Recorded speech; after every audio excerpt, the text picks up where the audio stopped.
Silahkan. Sobat Podcast jangan lupa ngopi dulu ya, ngopi pagi. Iya, ngopak guys.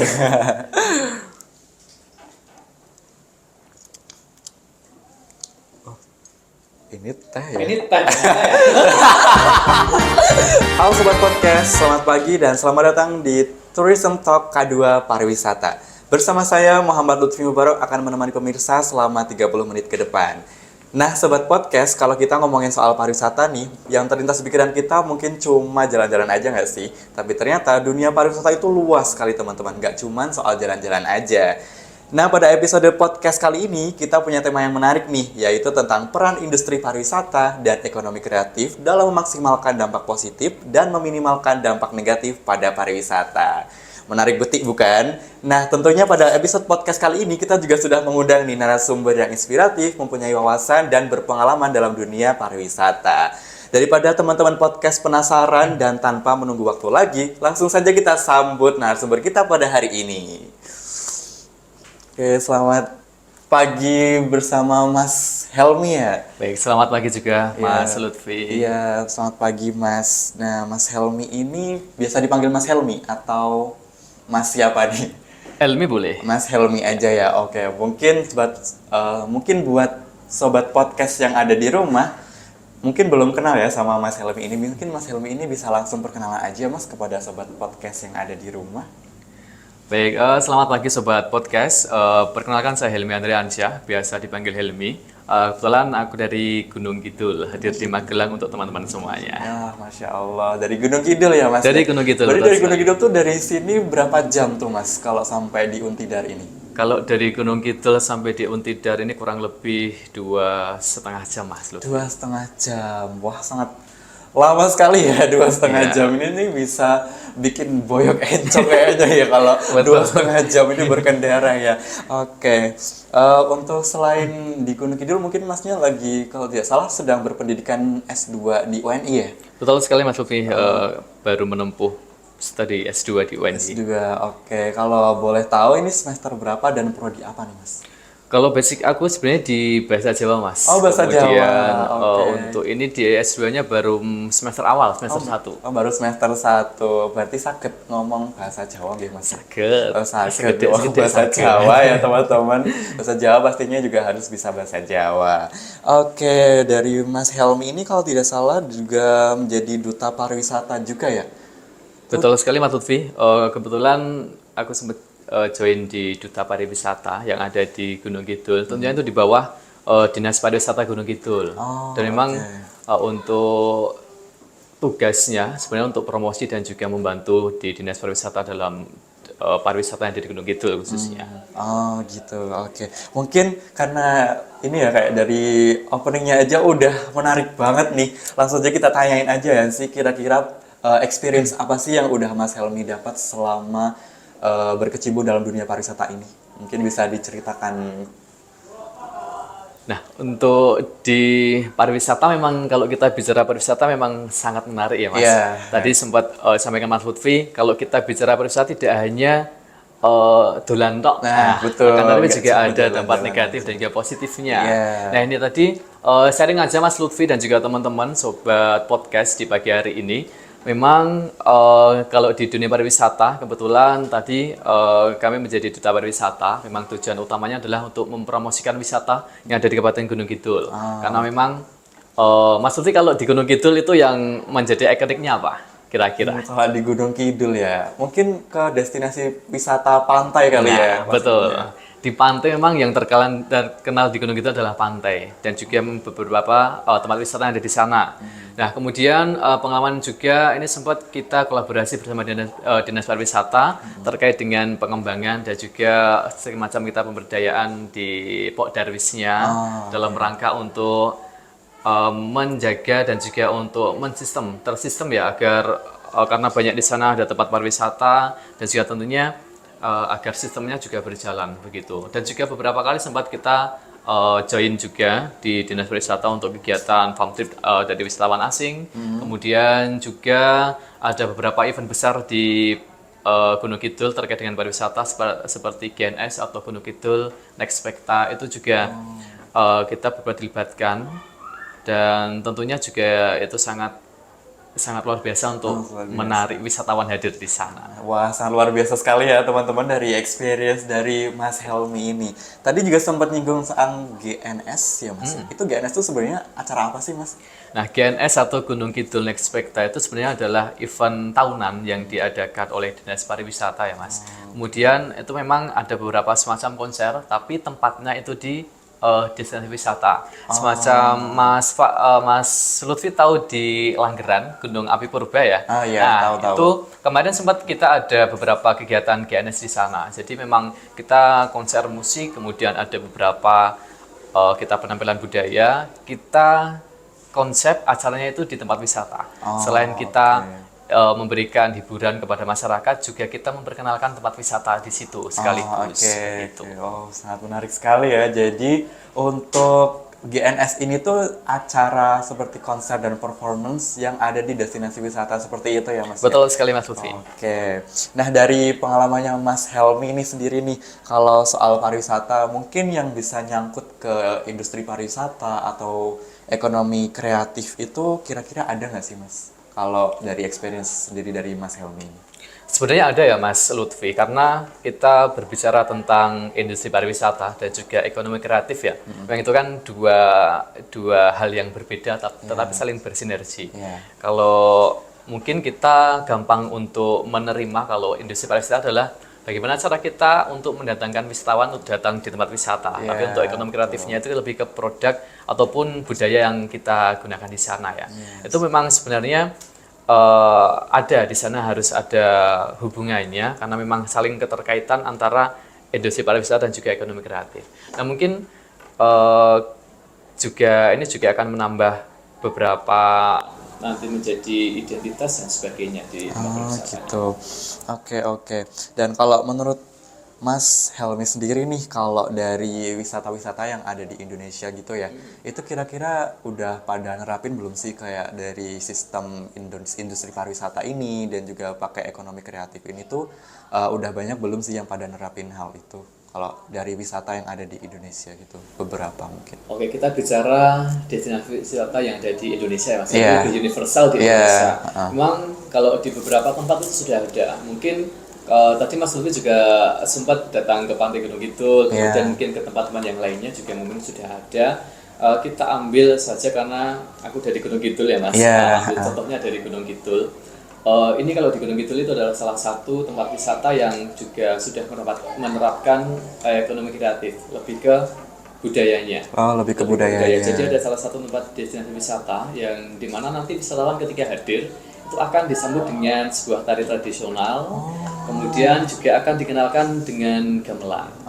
Gitu. Seperti itu. Mungkin Mas Lutfi juga mungkin pernah ke suatu daerah, mungkin ada yang seperti itu juga Mas Lutfi ya? Iya, ada. Pernah tuh di daerah mana ya, saya lupa. Tapi pernah ada experience yang kayak gitu. Jadi tuh bakalan buat tamu atau pengunjungnya itu jadi first impressionnya jadi kayak, wah seneng nih disambut dan kayak jadi atraksi yang beda gitu dari wisata-wisata yang lain gitu. Wah, sangat menarik sekali ya ternyata dari beberapa destinasi wisata yang ada di Gunung Kidul ini. Jadi pengen main ke Gunung Kidul lagi. Boleh, nanti selepas dari sini kita akan Gunung Kidul. Waduh, tapi dengan perjalanan yang 2,5 jam itu tuh rasanya bikin trauma. Ya gitu. Kalau dari Mas Helmi nih, nah tentang kita juga tetap ngomongin tentang industri pariwisata dan ekonomi kreatif ya. Nah itu kalau perannya sendiri dari industri pariwisata dan ekonomi kreatif ini sendiri buat suatu destinasi itu kira-kira sebagai apa sih Mas? Nah, peran industri pariwisata dan juga ekonomi kreatif ya Mas Lutfi ya, untuk tempat atau destinasi wisata itu sangat memiliki peran yang penting dan juga strategis. Karena apa? Nanti keduanya ketika ini sudah berkolaborasi, ini akan menambah value di suatu tempat atau destinasi wisata sendiri. Terutama seperti tadi yang kita sudah bahas, itu akan first impression kepada wisatawan, itu akan mungkin ada beberapa tempat wisata yang akan lebih menarik atau di luar ekspektasinya. Seperti itu. Nanti juga ini yang menambah value, yang kita sampaikan menambah value untuk destinasi wisata sendiri tentunya. Oke. Nah, terus kira-kira gimana nih untuk peran-peran mungkin masyarakat sekitarnya terhadap kayak mungkin untuk menerapkan industri pariwisata dan ekonomi kreatif ini bagi suatu destinasi gitu kan? Kita pastinya kalau di dunia pariwisata kan pastinya nggak luput dari adanya masyarakat sekitar ya dari suatu destinasi. Itu kira-kira gimana Mas untuk peran dari masyarakatnya untuk menerapkan industri ini? Nah, sebenarnya peran masyarakat ini juga sangat penting ya, karena kan otomatis kalau kita berbicara tentang pariwisata, berbicara tentang ekonomi kreatif, itu kan tidak ada masyarakat juga yang mau menjadi motornya siapa. Nah, iya, Itu kan betul sekali. memang, peran utamanya kan di masyarakatnya dulu Iya. untuk ekonomi kreatif. Dan juga tentunya ekonomi kreatif ini peran masyarakat menjadi SDM ya, Iya, menjadi SDM. sumber manusianya, untuk terutama untuk melaksanakan atau untuk pengelolaan manajemennya di sana. Ya, Itu juga nanti sangat penting ketika pengelolaan pemberdayaan masyarakatnya sudah diatur sedemikian rupa, kemudian sudah dikelola sedemikian rupa, itu akan menjadikan kolaborasi yang luar biasa antara pariwisata, industri pariwisata, dan juga di ekonomi kreatifnya. Gitu. betul. Dan juga kan kalau biasanya kalau masyarakat sekitar nih ya, itu kan pasti kayak punya tradisi atau punya budaya gitu. Nah, apakah salah satunya itu dengan melestarikan budaya atau itu tuh bisa nggak sih Mas kalau menurut Mas Helmi? Nah, ini menarik Mas, kita bicara antara pariwisata dan juga budaya ya. Yeah. Kita kolaborasi antara pariwisata dan juga budaya. Seperti tadi sudah kita sampaikan bahwa ada beberapa tempat wisata yang ada menyuguhkan ada tari-tarian. Mungkin sobat podcast juga pernah ya hadir di suatu tempat kemudian disambut dengan suatu tarian tradisi dan juga ada gamelannya juga. Bahkan secara tidak langsung sobat podcast ataupun teman-teman yang ada di Indonesia khususnya yang di Jogja dan sebagainya, ini kan nanti secara tidak langsung kita akan mengedukasi kepada masyarakat. Atau mungkin kalau yang hadir adalah WNA atau wisatawan asing, ini juga kita akan mengenalkan budaya kita di Indonesia yang memang benar-benar warisan budaya. Ini kita kenalkan kepada masyarakat dan juga kepada wisatawan asing. Oh ini loh, di Indonesia itu memiliki tarian yang ini menjadi ikonik di Yogyakarta. Atau mungkin ada tari mungkin kalau untuk sambutan selamat datang itu biasanya ada tari golek, ayun-ayun, atau mungkin tari gambyong. Itu kan kalau sebagai kita yang hadir mungkin setelah tadi kita perjalanan jauh, kita sampai di sana kemudian langsung disambut dengan tarian yang bagus itu kan kayak nggak tombol kesel gitu. Nah, betul sekali. Jadi kayak tentunya nanti setelah sampai di sana juga akan ada edukasi biasanya. Sekalian nanti biasanya ada membatik juga, kemudian ada gamelan. Itu kan juga kita mengenalkan, oh ternyata di tempat wisata ini di Bantul, misalkan kalau di Bantul kan memang kebanyakan pembatik ya. Ada pembatik mungkin hadir di sana, kemudian disebut tarian, kemudian nanti kita kenalkan dengan oh biasa nih batik, oh ini ya alat-alat untuk membatik itu ada canting, kemudian ada malam, kemudian ada wajan itu, kemudian ada gawangan juga. Itu kan juga secara tidak langsung kita mengenalkan ini adalah budaya, warisan budaya, dan juga tentunya ini sembari kita mengenalkan kepada yang hadir di sana wisatawan untuk oh ini ternyata produk dari destinasi wisata itu tidak hanya menyuguhkan pemandangan yang indah, tidak hanya menyuguhkan mungkin tempat wisata yang view-nya bagus, tapi juga oh ternyata ada produk, ada warisan budaya yang bisa kita gunakan batik. Oh ini loh batik dari Bantul, oh ini loh batik dari Gunung Kidul, dan aslinya masing-masing tempat itu ada ikoniknya. Iya pasti. Ada batik Walang ya. Iya batik Walang juga. Kalau di Sleman ada Parijoto dan sebagainya. Oh, ternyata macam-macamnya banyak sekali ya Mas Banyak untuk sekali. di Jogja sendiri ya. Dan juga ini salah satu kita untuk nguri-nguri budaya Jawa. Iya betul sekali. Ada tari, ada gamelan, ada batik dan juga lain sebagainya itu memang ini menjadi bonus ya. Menjadi bonus untuk wisatawan, tidak hanya mendapatkan view yang indah tapi juga edukasi budaya dan juga tentunya nguri-nguri budaya. Wah Sangat menarik sekali ya teman-teman. Jadi kayak tiba-tiba minat ke Gunung Kidul apalagi ke Jogja itu jadi lebih tinggi gitu loh. Tiba-tiba kayak langsung jadi booming gitu loh, pengen banget langsung cobain ke sana. Apalagi kalau di Jogja itu kan wisatanya terkenal sama pantainya ya Mas ya. Nah, pantainya juga pasir putih biasanya ya. Nah, terus di sana tuh kita juga nggak cuman bisa lihat view atau cuma jalan-jalan aja, tapi kita juga dapat edukasi juga teman-teman. Apalagi seperti beragam batik, terus juga beragam dari tarian-tarian yang ada, kayak dari sambutan gitu ya Mas ya. Itu menarik sekali sih teman-teman. Jadi buruan deh, cobain ke Gunung Kidul, worth it to try. Oke Mas Helmi, ini karena dari tadi kita juga udah ngobrol panjang lebar nih ya. Kayak sebelum kita lanjut ke pembahasan selanjutnya, mungkin kita bisa sambil istirahat dulu, sambil minum-minum dulu. Ngopi boleh ya ini? Ya boleh, kita ngopi dulu. Mungkin sobat podcast yang ada di rumah bisa sambil cemil-cemil atau sambil minum minuman yang teman-teman suka. Silahkan. Sobat Forest jangan lupa ngopi dulu ya, ngopi pagi. Iya, ngopak guys.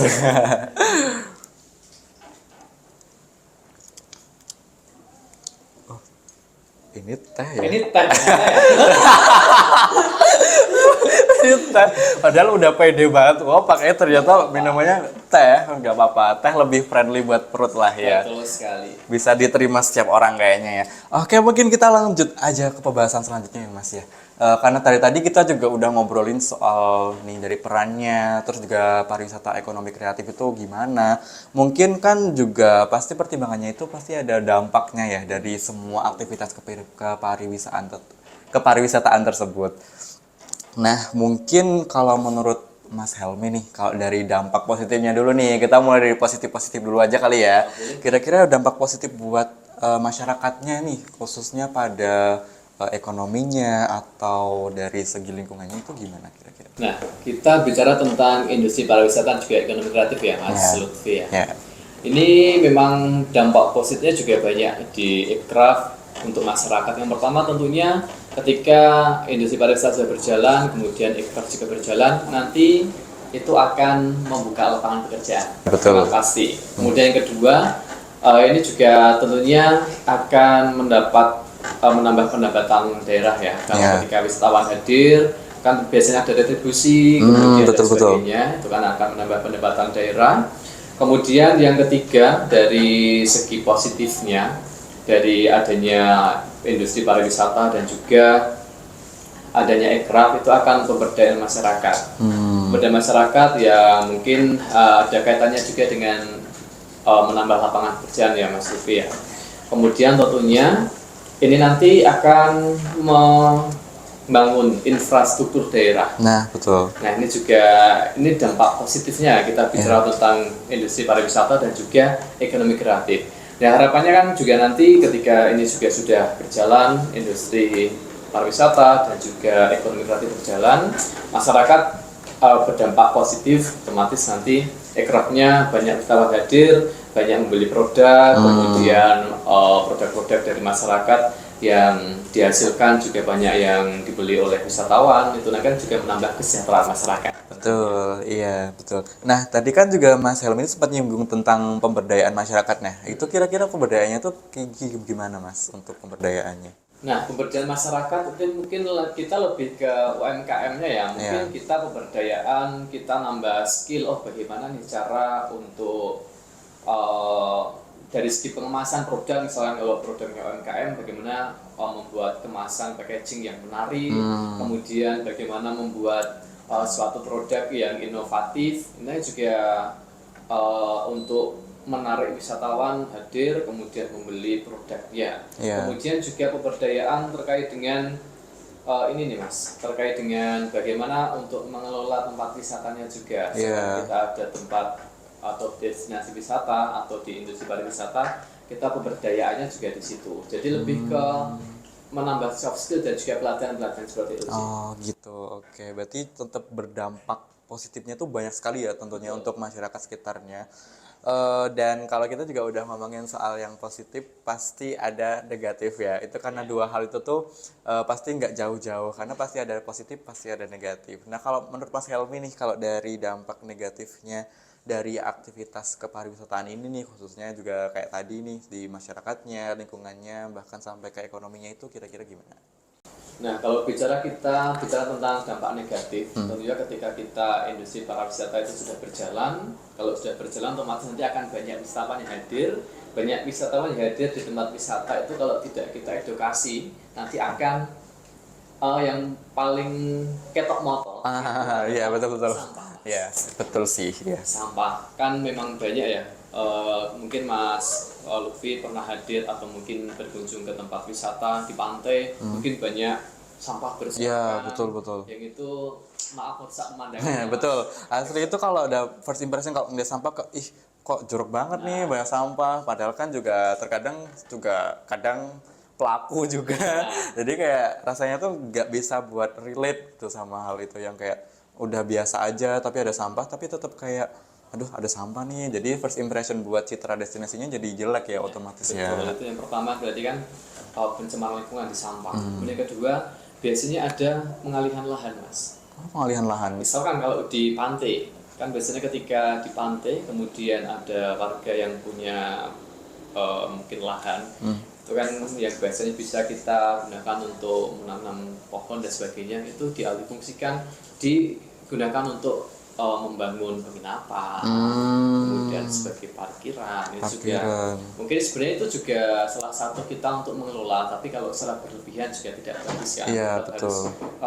proporsinya juga harus seimbang. Iya betul. Jadi jangan sampai kita pengalihan lahan ini terlalu besar-besaran. Iya, jadi harus seimbang ya Mas ya antara aktivitas kepariwisataannya dan juga memperhatikan aspek lingkungannya gitu ya. Untuk memaksimalkan dampak positif dari ekraf dan juga industri pariwisata, itu sekarang yang menjadi ini kan berputar terus ya Mas. Iya. Namanya ada tren itu semakin hari semakin ada tren baru, kemudian kalau kita tidak mengikuti perkembangan, ini kita akan ketinggalan. Iya, ketinggalan. Nah, jadi memang sebagai SDM-nya masyarakatnya itu harus selalu memiliki ide kreatif. Ide kreatif, bagaimana cara untuk mungkin kalau kita bicara tempat wisata atau destinasi wisata, bagaimana caranya agar masyarakat atau wisatawan itu tetap tertarik di sana. Kalau kita bicara tentang pariwisata, kira-kira ketika tempat wisatanya itu bagus, kira-kira apa yang bakalan kita lakukan lagi, Mas? Bakalan lebih ningkatin branding dari wisatanya itu pastinya. Brandingnya, oke. Ini lagi Mas Lutfi, ketika Mas Lutfi misalkan datang ke Yogyakarta, kemudian ada pantainya bagus. Nah, Mas Lutfi sebagai wisatawan yang akan dilakukan lagi apa?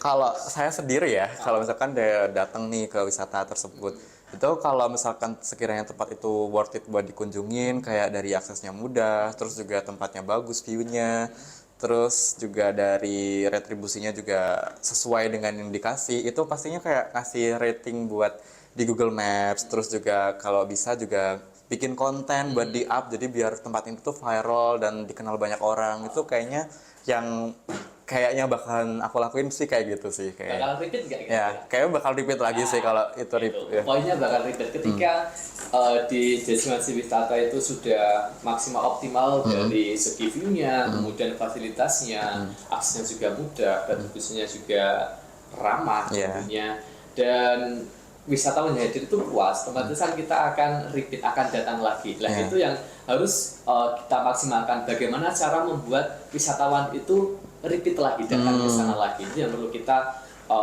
pertimbangkan, harus kita pikirkan ide-ide kreatif yang inovatif agar wisatawan hadir di sana lagi. Tentunya yang kedua, berbicara tentang ekonomi kreatif, sekarang kan banyak sekali produk-produk yang baru ya, inovatif, dan juga tentunya ketika ada di sini, kemudian mungkin ada yang adopsi di sana digunakan, itu sebenarnya tidak masalah. Akan tetapi poin pentingnya adalah bagaimana cara kita agar produk yang di sini dan di sana itu berbeda. Yang membedakan itu apa? Produknya sama boleh, caranya ditiru boleh, tapi kan bagaimana cara kita untuk menginovatifkan. Betul. Dan ini berbeda itu apa? Ini yang kira-kira yang unik itu apa sih? Ya, betul. Bisa menarik wisatawan untuk, wah aku pengen ini nih untuk olah-olah, misalkan gantungan kunci.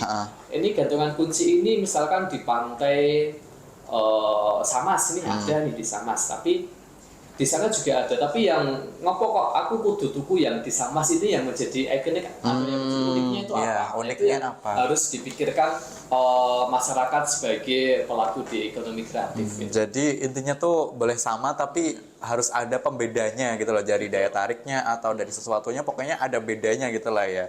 Nah, kalau Kak tadi kan kita udah ngomongin soal dampak positif nih, dan pastinya kan juga ada dampak negatif. Nah, kalau negatif itu kira-kira gimana sih untuk meminimalisirkan dampak negatif dari suatu destinasi wisata, apalagi di industri pariwisata dan ekonomi kita? Iya. Kemudian yang kedua untuk itu berkaitan dengan negatifnya lagi adalah di ketergantungan Ya. ketergantungan masyarakat kepada ekonomi kreatif. Bagaimana cara kita untuk meminimalisir ketergantungan masyarakat kepada ikrar?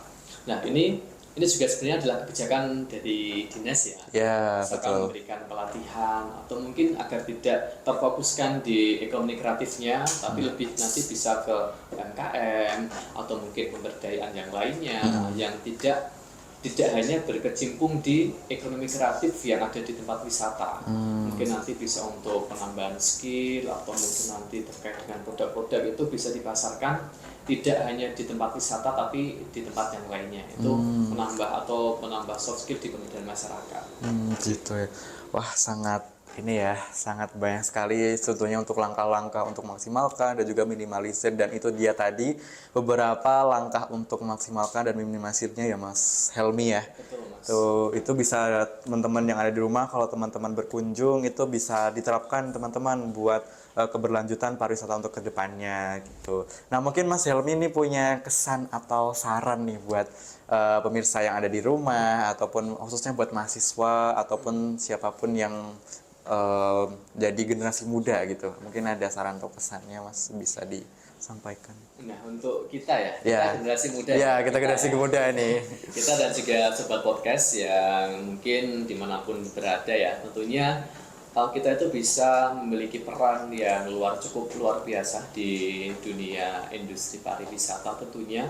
Yang paling mudah kita lakukan untuk pariwisata adalah promosi. Karena jiwa-jiwa muda seperti kita ini masih senang dulan, Betul. suka jalan-jalan, Betul. suka traveling. Lah, bagaimana cara kita untuk promosi? Kita punya HP, punya gadget. Nah, ketika kita di sana kan biasanya juga suka dokumentasi, suka selfie, foto-foto. Yaitu ketika kita upload di media sosial, itu secara tidak langsung kita sudah membantu untuk mempromosikan wisata. Betul Dan sekali. juga tentunya kita mempromosikan wisata, banyak yang hadir di sana itu juga sudah peran yang penting betul, untuk betul. tempat pariwisata. Kemudian yang kedua, kita sebagai generasi muda juga tentunya harus paham terkait dengan tempat wisata yang ada di Gunung Kidul, di Jakarta dan di Indonesia khususnya. Barangkali kita hadir di luar Jogja, kita hadir di sana, dan juga ini yang paling wajib kita tanamkan di diri kita adalah menjaga tempat wisatanya. Tadi di awal kita harus punya rasa handarbeni dulu. Apapun tempat wisatanya, ketika kita datang ke suatu tempat, rasa handarbeni memiliki suatu tempat wisata itu sangat penting. Ben ngopo, ben kita paham, oh kita harus menjaga. Kita di sini itu untuk menikmati alamnya, menikmati keindahannya, tapi jangan sampai kita hadir di situ malah merusak.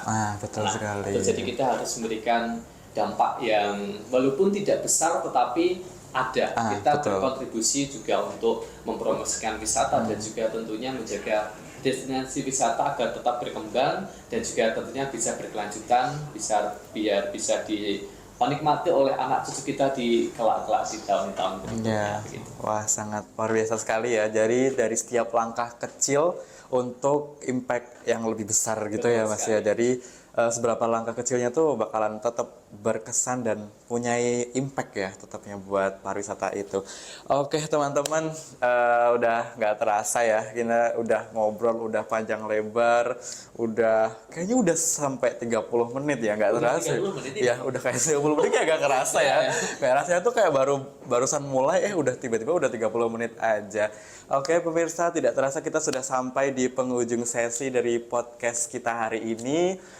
tentunya kami juga mengucapkan terima kasih banyak untuk Mas Helmi yang sudah berkenan untuk hadir pada hari ini, sudah berkenan untuk datang ke Untidar dan juga sudah melakukan podcast, sudah sharing-sharing experience, bahkan sampai ngasih saran dan juga kesannya juga.